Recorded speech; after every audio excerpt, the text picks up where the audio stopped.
Hello and welcome to Up the Villa podcast. If you are new, subscribe to our channel and be sure to check out the fan cam from the game. Some of our responses were probably not the best, but it's worth checking out because we did do a fan cam at the game. So very disappointed, gutted. I felt so bad coming out the ground, but we're going to break it down into sections. We've got thoughts from the viewers and the listeners as well. So we'll read them all through. Some saying Smith out, but I'll read them. It's only fair that I'll read everybody's comments. So we'll go from there. So just because I don't agree with some of them, I'm going to read them out anyway. So start with the first half, which I felt there were a slight few positives, and there was two positives for me in the game. I thought first half we saw glimpses, probably more than glimpses, of Buendia. I think he had a real decent game. I think he was picking up the ball in pockets of space. His movement was very, very good. His passing was good. He had a chance as well, didn't he? So I would say Buendia for me was really good. And I think McGinn was very, very good as well. I think McGinn was probably the best player on the pitch. Ings had a chance first half. Traore was clean through. So it was pretty even first half. I remember sitting there half time thinking, we're in this and it's okay. We've got Justin on today. So what did you make of the start? Yeah, I agree with you. I think the team selection was right based on who was available. The only question mark was the Douglas Luiz one because he only just come back from international duty, especially given that Raul was left on the bench practically the whole game. I think he had a similar kind of travel time to Luiz. So, that was the only question. But he obviously felt he was fit enough to start. And to be fair, he was outstanding in that first half. I agree with you. I think McGinn was also very, very good. Matty Cash had a good first half as well. And overall, I think we shaded the half. I think they did have one or two moments, but that's all they were overall in the first 45 minutes. Traore was their threat, as we highlighted in the preview show. That one mazy run, which he basically just bulldozed his way through, and it was a great save from Martinez. And then we had the Danny Ings effort that was created from a great through ball from Buendia, which he can do when he's in them kind of areas, can't he? So overall, I wasn't disappointed with the first half. I thought we edged it and we were the better side, and I hoped that we'd just carry on in the second half and things would just improve and we could take a chance or two. The only thing I would say about the 5-3-2 is that sometimes I do question whether the fullbacks do enough to justify playing the extra centre half. I think Matty Cash definitely did, but I think Target didn't get as forward as much as he probably could have done. So that's a question mark for future pods and discussions over formations. But overall, the first 45 minutes, I think we were all, although it wasn't a fantastic performance, I think we were all more than satisfied. Yeah, and then second half started really well, didn't we? Ings goal, McGinn scored, 2-0 up, cruising, and I wouldn't say we were cruising, but we were pretty much in control of that game. That for me, there was only going to be one winner, but something turned for me on the 75th minute. The 75th minute to the 80th minute was where I feel like we handed Wolves a sniff, basically. And there was a few things that happened. It was the clearances. They were sloppy. I remember Mings just booting one straight up and it just landed towards target. There was a 50-50 challenge on the halfway line. Again, I think it was Mings, and you want your centre-back to go straight through him, and we lost that 50-50. So we were starting to lose battles and we were starting to get really sloppy. I think unlike the first half where you saw like Target going through players, he was winning everything, wasn't he? We just looked so disjointed and it was just so frustrating. And at 2-0 at that point, I was not calm. I was thinking, one goal here and these are right back in this game, because they just had all that initiative. And it was just really frustrating. And the goals, the defending, at times it was like someone had lobbed a hand grenade in the box, and it was just like It was just horrendous to watch, wasn't it? And I think the subs, I understand Luis was away with Brazil. I understand that Buendia might not be match fit, fair enough. But for some of them players, it's like the ones that were coming on, like Ramsey, Nakamba, it's like walking into a mosh pit. It was just like, it just wasn't the right environment for me. They were just on top of us. And I just felt like from that moment, I just feel like we just had an absolute shocker. And for a fan being 2-0 up at home, it's just not good enough. It's simply not good enough to be coming away, losing 3-2. I'm still lost for words. You just don't know what to say, do you? Because it just shouldn't be happening. It's like we should see the game out. We should manage the game better. And we come away with a comfortable 2-0 win. But there's so many things. When he came off, he was our only attacking threat throughout the game, really. Maybe we should have took a striker off. Justin, what did you make of it? Well, 24 hours later now, and we're still really scratching our heads to what happened, aren't we? Started well, like you say. McGinn created the first, scored the second, so fantastic. 2-0 up. Not playing brilliantly well, but we'd take 2-0 all day long. And then I agree with you. There was to be fair, it was like the whole game, to be honest. There was a free kick really early in the first half. I think Twanzebe took it. Was such a simple 5-yard ball, son, and he passed it straight to the Wolves player, didn't he? Yeah. That caused havoc. And it was almost from that moment on that there was just these every sort of 5 or 10 minutes there was a mistake, or there was a poor clearance, there was a poor pass, and it was sort of endemic throughout the whole 90 minutes. But once we got 2-0 up, I always remember Graham Taylor saying, I think it was, the 2-0 is a really, really tough scoreline. It's going to go one way or the other, isn't it? I did at that point think we were going to go on and get the third. I thought they were going to try and push. We would probably nick them on the break and get a third. But once they get the one back, and that's the moment really for me where the only criticism I would have of Smith of the game and the senior players, which are being by that, I'm not blaming them, but Martinez, I'm just saying the senior players, Mings, McGinn, and even Danny Ings up top. At that point, when you've just conceded with 10 minutes to go, your manager and your senior players need to look at each other and say, right, there's only 10 minutes to go here. We've let them back in the game. What we do not want to happen now is to give them a sniff of another one. And that was the moment, really, that I think that sort of highlighted where we lost the game, because it was like the Keystone Cops at the back then for 10 minutes. They sensed really that we were there and we weren't playing that well, and they had a chance and they just pushed on. They had nothing to lose. A team like any team that's behind with a few minutes to go, it's an obvious plan. It's just to go for it. And they started winning corner after corner after corner, and we just couldn't deal with the ball. We couldn't deal with the corners in. We couldn't deal with the second ball. We couldn't clear it. We couldn't. There was no game management. We switched off. The first goal, to an extent, I think it was just a fantastic through ball from Neves, and then he rolls it across the box. There's not a lot you can do about that. But the second and third, the second one is just, I can't get my head around it.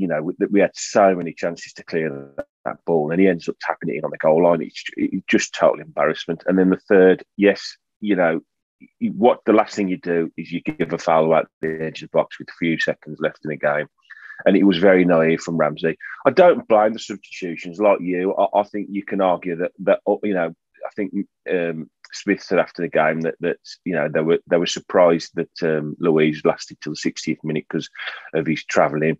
So I think we all expected Nakamba to come on at some point. The Buendia one, I think there's people have said that he motioned to the bench that he had a knock or something. So I'm not 100% sure about that. But if you put in a Ramsey on who basically started the last 4 or 5 games and who's a solid, decent centre midfielder, you would think it would give you a bit more in the middle, wouldn't you, with 5 or 6 minutes to go. But it just didn't happen, did it? And then I think the young one was because Cash was injured. So, but I would argue all day long that with 10 minutes to go, I could pick any 11 Villa players and I would be confident of seeing the game out. It was a freak occurrence. It was awful defending, and they switched off. Game management was poor. But all I wanted to see was anybody reading the riot act, and it didn't happen. It almost like they were going in slow motion, and we all knew what was going to happen as soon as that free kick was given. And yes, it was a wicked deflection, but you get what you reap what you sow, don't you? And I'm so disappointed that we couldn't see that game out. It was embarrassing, really, to be honest. I think they will all be utterly embarrassed. Yeah, it was. So what we'll do is we'll talk about the system, but we'll go to the fans of what they've put first. So Nigel B6 has put a watershed result. Questions have to be asked. Why didn't we bolster midfield at 2-1 as it was clear that Wolves had done to get back in it? What's Villa's preferred formation? We aren't short of options, but a winning one is still not clear. Smith must answer. Richard Lewis put our own worst enemy sometimes take a couple of positive steps forward and then a big leap backward, it seems. Always a few games away from a crisis. That's just standard Villa fans, isn't it? Joe Caffrey put hard one to take, but we looked half decent in third gear all game. Last 10 minutes is mind-boggling. As subs were used more beneficial for Wolves than us. Lesson learned. Get wingers involved in our starting 11 and we'll make a massive difference. AVFC Geek, but there's no way it's acceptable to be 2-0 up with 10 minutes to go at home and lose. Very frustrating and just poor defensively. Stuart Harrison put first half ball draw, second half kicked on. Euphoria followed by total capitulation. Must do better. Villa through the years put poor from the get-go, no width, sloppy possession yet again, went 2-0 up and decided to stop doing the dirty side of the game, picking up men, putting a foot in. In all honesty, the last 15-20 minutes was pathetic. I'd take 14th. Anyone who think we'll be top 10 are deluded. Black Rum put purely down to extremely poor game management by the players. Absolutely nothing Dean Smith can do about that. So let's talk about the big one then, the formation, right? Let's get on to this formation. I don't know whether I'm a fan of it or whether I'm not a fan of it. I'm torn, to be fair. But the things that I don't think are very good at the minute are the fact that I feel like when we're playing it out from the back, we don't mind giving it to a player completely under pressure or completely with nowhere to go, and it's carnage because we're being pressed, and I feel like we're our own downfall, and I think this is where the sloppy possession's coming from. We're giving players the ball in areas where they probably shouldn't have it, and there's no space, basically. The other thing is I feel like it worked pretty decent when Deer was getting on the ball. He was picking it up, turning, linking up with Ings and Watkins. I felt like that was okay yesterday. But I just feel like we're playing in like stages. I don't feel like it's free flowing. I feel like it's just very static. That there's a lack of movement. I think we need to see more link up from maybe Ings or Watkins at times. That's my downfall with this system. I just don't feel like it's free flowing enough. What do you make of it, Justin? Yeah, I agree. I think it's a good system against certain teams. I don't think it's our best system, and I don't think it's the preferred system that Dean Smith probably wants to play week in, week out. I think he's almost not forced into playing it. It's because of the injuries to the players he hoped he would have available. I think he sort of tried a different system, and to be fair, it did work. It worked okay against Chelsea, although we lost, but we played well. We then played it at home to Everton and was outstanding, won 3-0. We went to Old Trafford and won 1-0. So you can't say it hasn't worked. It has, but I think what's happened is for me personally, what's happened is we've got two forwards that aren't linking that well together, and we are playing a system to accommodate them. Now, there's two things that need to change now for me. Is one, we need to get our players back fit, and by them I mean the Buendia and Traore, because they're key to changing the formation back to where we was last year. And I think that's where Dean Smith wants to be with a 4-3-3. I think that's where Traore, Buendia and Bailey come into their own. And I think then he's got a very tough decision, but that's what he's paid to do, is picking one striker to play, because you can't play both of them there. I don't think either of them, and he said it numerous times now, he won't be playing either of them in the wide positions. So he's got to do the job he's paid for now, and he's the manager, and he's got to make tough decisions, but he's got to get everyone fit. If everyone's fit, for me, I still think 4-3-3 is our best formation, but there still is a time and a place to go three at the back. Definitely is. We've got to be fluid. We've got to be flexible. We have got a reasonably sized squad now of good players. We can't overreact to this loss as heartbreaking and as demoralising as it feels right now. We just can't. Just like we couldn't get massively overexcited about going to Old Trafford and winning 1-0. And I think Smith would say the same thing. But we do need to find an identity, and I think that's what you're saying. The identity of our team currently is very cloudy. We don't really know what we are or how we play. We know he likes to play good attacking football and passing football. He likes to play out from the back. I think a lot of teams do that now when they're passing out from the keeper. Wolves did it a lot yesterday, and those passing 5 yards passes to their centre halves. But we've got to get players fit. We have had a stop-start start to the season. We've said it numerous times on the pod. The pre-season wasn't ideal. Bailey's injury, I don't know when he's going to be back. It's another Grealish injury situation. It's a shame for Traore to be out. It just seems a mess, but it always seems a mess when you've had a defeat like this. All you ever see is negatives, don't you? But there's still lots of positives. Had we have won yesterday and held on, we'd have been seventh now. So, we'd have all been buzzing. So I think it's not always a terrible thing to lose a game because you can go away and work on things and you can try and sort things out. But at the moment, it feels like you say, a really, really big loss now.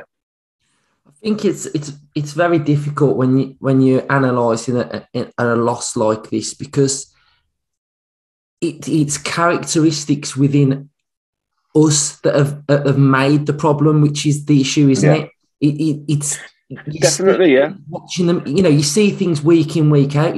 At Spurs, I was at Spurs, sloppy possession, not being able to hold the ball, but that still comes into yesterday's game as well. I think it comes down to consistency, doesn't it? That's what we've strived for now for as long as I can remember is consistency. We all know there's an 11 there that's a very good side, but we keep making these daft mistakes in games, whether it's an individual error or whether it's a period of play in the game. I can't really remember the last time we put a 90 minutes in where we just was great all 90 minutes. And these periods of poor possession and poor play and moments where them seems that their heads go, it's costing us massively this season. And I don't know how you rectify it. You've got to do it on the training ground, I suppose. That's where the coaches, on a match day, when they go over that line, everything should have been done. You do it all in the week for me. You do it on the training ground. You sit down, you talk about how you're going to attack a game.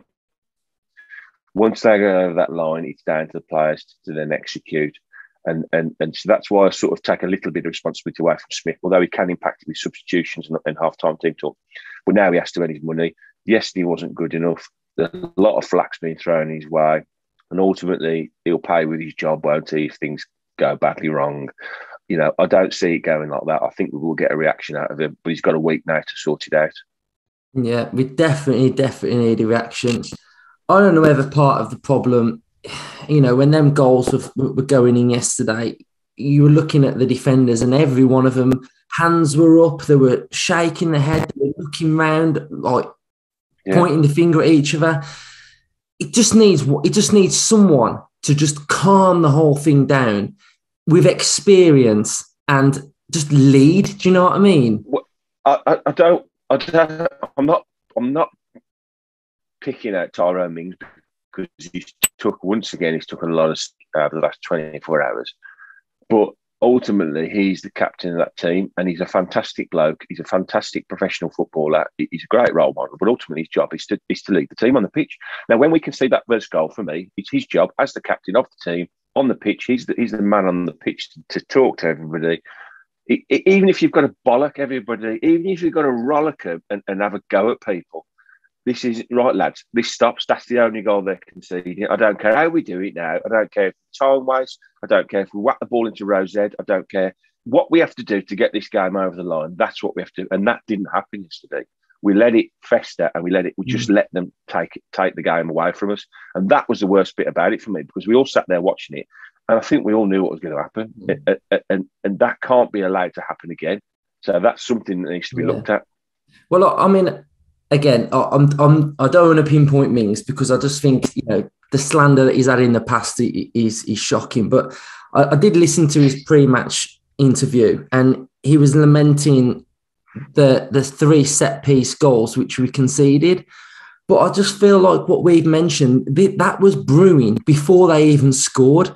Their goals were coming. We could have been sorted if we'd have just calmed down and eradicated those mistakes and got a bit more of a foothold back in the game. So to say it was just the set piece. I think sometimes as well. Yeah, I agree. I think sometimes as well, you do have to sometimes just say this kind of thing does happen. That's what makes football amazing, isn't it? You know, it happened once last season at Burnley, albeit we were 2-0 up at half time and they turned it around. And it wasn't that long ago where we were 3-0 down at home to Sheffield United with about 10 minutes left and we scored 3 goals in 10 minutes. So these things do happen. I'm not excusing it, but that's what football is about, isn't it? Amazing things that happen. You know, for Wolves, they're going to be over the moon. If that was us at Molineux, we'd score 3 in the last 10 minutes. Fantastic. It's, you know, but as a team that's on the losing end of it and on the wrong side of it, all you're doing is trying to point fingers and who's to blame? Who's to blame? You know, was it Mings? Was it so-and-so? Was it Conso? Was it, you know, is it the manager, the poor substitutions? You're always looking for scapegoats. And ultimately, that's what football is. Football is about players that make mistakes. You know, Graham Taylor once said, you only get a goal from a mistake. If you eradicated every single mistake from football, you just have 0-0s all the time, and that's never going to happen. So you've got to accept that these kind of things happen, as hard as they are to take. And hopefully just keep improving. That's what we hope this season would happen. We just keep improving. I think it feels like a bigger loss than it is on paper. And it's just now how we react over the next 3 or 4 weeks that will tell us just how big a loss this is.